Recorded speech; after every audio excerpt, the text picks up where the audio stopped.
একটা পাখির পেটের ভেতরে কোনো দানা পানি নাই, কিন্তু আল্লাহর উপর তাওয়াক্কুল করে পাখিগুলো যখন বের হয়ে যায়, বিকেল বেলা পেট ভর্তি করে ওদর ভর্তি করে আবার পাখির নিরে পাখিগুলোরে ফিরিয়ে দেয় কে? পাখিগুলো কি আমাদের মতো খাবার জমা করে রাখতে পারে? আমরা তো 7 দিনের বাজার একবারে করে ফ্রিজে রাখি, পাখিদের ফ্রিজ আছে না? আছে। আমাদের অতিরিক্ত টাকা হলে আমরা ব্যাংকে ব্যালেন্স করে রাখতে পারি, অ্যাকাউন্ট করে রাখতে পারি, পাখিরাও তো অ্যাকাউন্ট করে রাখে না?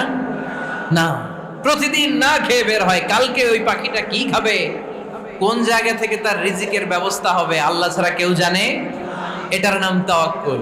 এটার নাম কি? আমাদের সাধ্যের, আমাদের ক্যাপাসিটি, আমাদের ক্যাপাবিলিটির সবটুকু করে আমরা তাওয়াক্কুল করি একজনের উপর। চিল্লায় বলেন তিনি কে? এজন্য ইসলাম আমাদেরকে শিখায়, সালাত যখন শেষ বের হয়ে যাও, কাজে নেমে পড়ো, কাজে কোনো লজ্জা